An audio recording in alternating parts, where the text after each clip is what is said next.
Hello everyone and welcome back to Astronook. Today, I thought it would be the perfect opportunity to introduce myself a little bit and answer some of your questions in honor of hitting 700 followers on Instagram and the start of this YouTube channel. So let's get started. I first became really passionate about astronomy and math when I think I was about 7 years old. My dad used to put my siblings and I to bed with stories of the Big Bang and pi.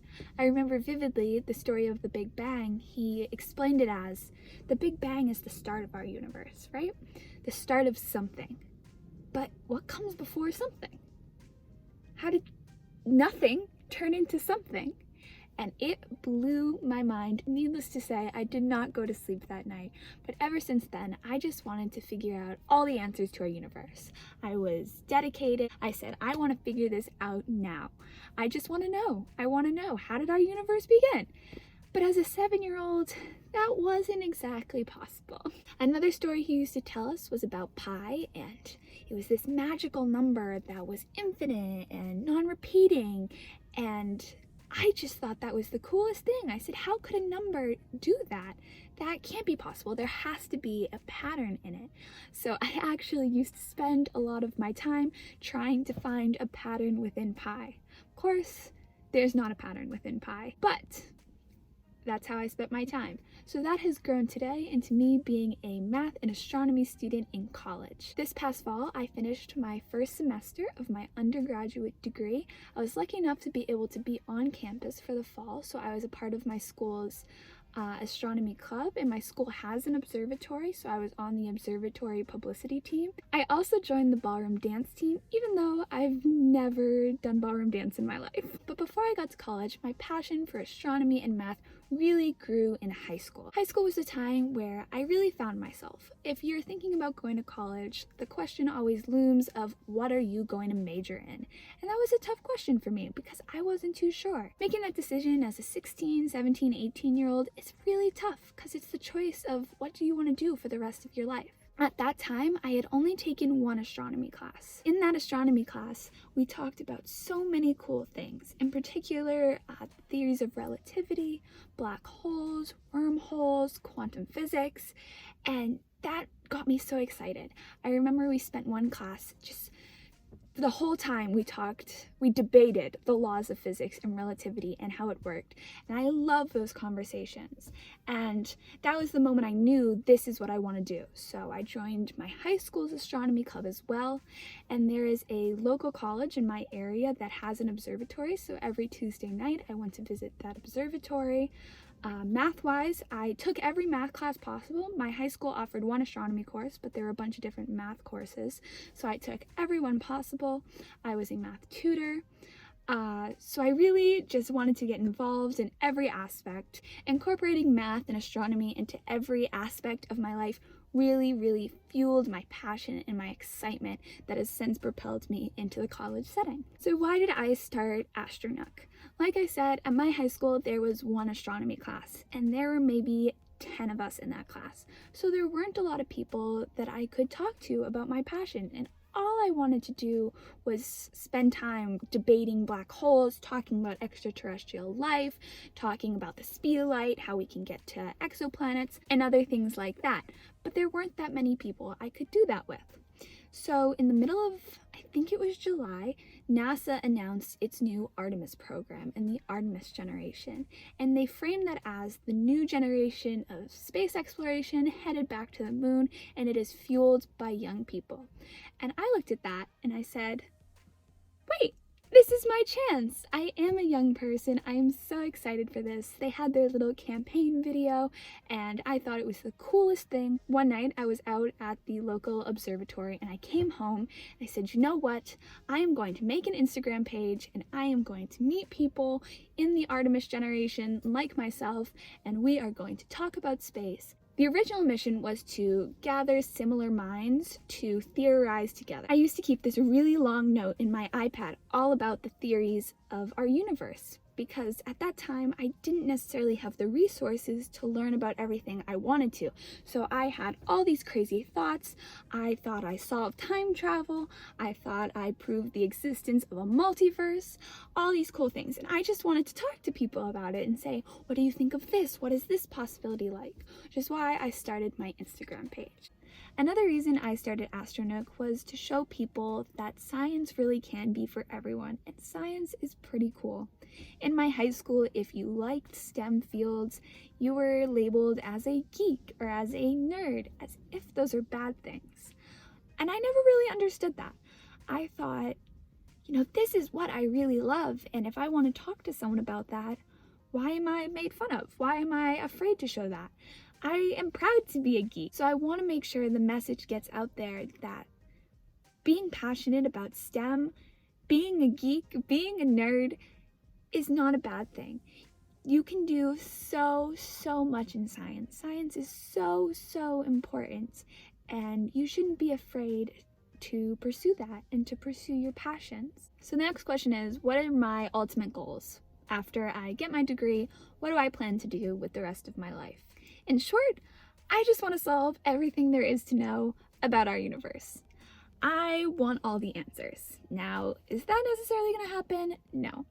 Our universe is so expansive, so large, that you can't find all the answers. But I am sure going to try. I want to study our universe, and I want to learn everything there is to know about it. And I want to be able to use our findings to help humanity as a whole learn where we came from and how we can grow and evolve and be better. Another question I get asked a lot is, do you want to be an astronaut? Now, if someone came to me and offered me an opportunity to go to space, I would not turn it down. I would go right ahead, no questions asked. But being an astronaut is not the end goal for me. That's not what I'm directly working towards. But I would love to. I think it's so amazing. It's the astronomy enthusiast in me, but a lot of the times at night I'll look up at the moon and just think, how cool is it that people were up there? That, I could be up there one day. How amazing would that be?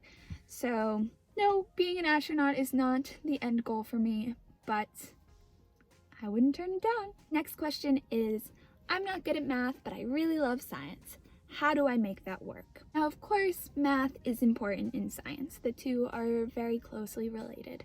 But I wouldn't let struggling with math stop you from being enthusiastic about science, because there is so much more to science. I think the foundation of science is curiosity. You want to know all there is about our world, you want to research it, you want to understand, you want to be curious.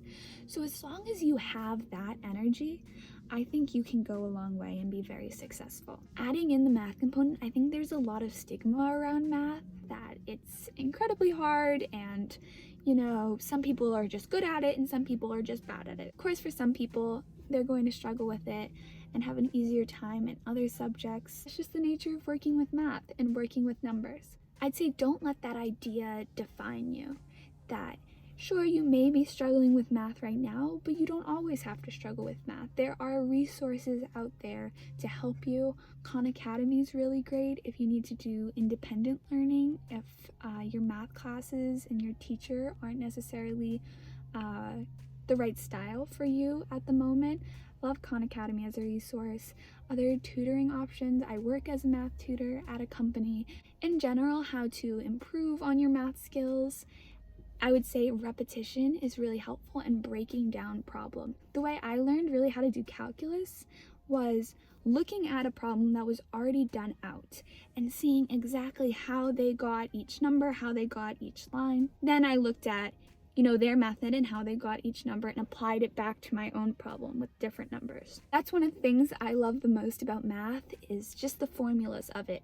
This is how you get this answer. You put in this input and you get this output, and that can be applied to all these different combinations of numbers. So using examples, breaking it down can be very helpful. Another piece of advice for anyone struggling in math is keep your problems organized. Now, this may seem like a small thing, and maybe you already do it, but a lot of the students I work with, a lot of people I work with, their equations, their calculations are all over the place. No. Keep nice, organized lines, or however you like to best solve it, and do out every single step. If you're working to understand something, you don't want to have to worry about doing parts in your head. Write it out. Put it in front of you. Putting pen to paper is what's going to help you learn the most. That is the muscle memory. You're seeing it happen, you're doing it, you're thinking it through writing it, and that can be very beneficial. So even if it's something like balancing equation and, taking off something from both sides, taking off a number from both sides, write it out. Show your work. Keep organized. See everything in front of you so your brain is not trying to go every place at once and you can just see it happening. I think that's a small thing, staying organized, but I think it can be really, really helpful. Wrapping up, I just want to give my advice and tips to both high school students, high school seniors, maybe applying to college, and students already in college. So if you are a high school student and you're looking to get more involved in astronomy or math, or you're looking to even apply to college, my advice to you is be loud about your passion. Show it off. Tell everyone, tell the world, because you are the generation, you are the upcoming generation that is going to really make a difference in space exploration and science as we know it. There's so many cool things happening in space exploration right now. The Artemis generation is headed back to the moon. We just found phosphine on Venus. There are 3 missions to Mars landing this February. Even beyond our solar system, I think it was a year or 2 ago, photographed the first black hole, so we'll do much more of that in the future. So many opportunities for you. So stay loud, tell everyone, share it with the world. I highly recommend starting a blog or starting some sort of platform or joining a club where you can meet other enthusiasts and other people who like what you like, because you will be the support system for each other that helps propel you to success.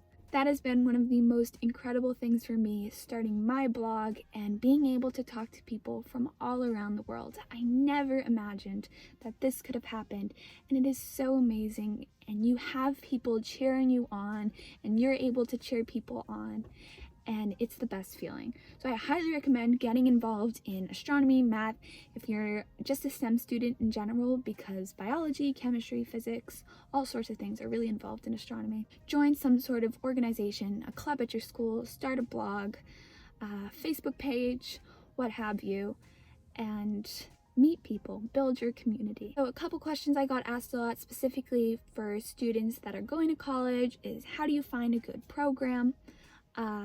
And what I looked for in particular is you want a school that's going to offer you support and opportunities in your field. So these are things like research, internships, lots of classes. Especially for astronomy, it would be great if your school had a telescope. You want to have those resources because college is really the time where you can grow in your fields and take it up to the next level and conduct super cool research and work for amazing organizations. So you want to find a program that will help do that for you and support you both in college and as you try to work for success and beyond college. You want to find the place where you feel happiest at and most comfortable at. And that looks different for everyone, and it looks different in all parts of the world. But those are things that I would keep in mind. Being in a STEM field can be really hard work, and that hard work can get frustrating and discouraging at times. So I want to remind you that failing a test is okay. It happens, and that surround yourself with the resources you need to stay motivated. For me, that's watching rocket launches. Every time I watch a rocket launch, I get so inspired, so excited about the future ahead. So find that niche, that one thing about your passion that makes you really excited, and focus in on that. Keep up the hard work, take every advantage, every opportunity you have, and know what you're doing this for, science. You're going to make a huge difference in the world. So thank you so much for 700 followers on Instagram, and thank you so much for listening to me today and supporting me. I am so, so grateful for the community we have built together. And I'll see you all later. Bye-bye.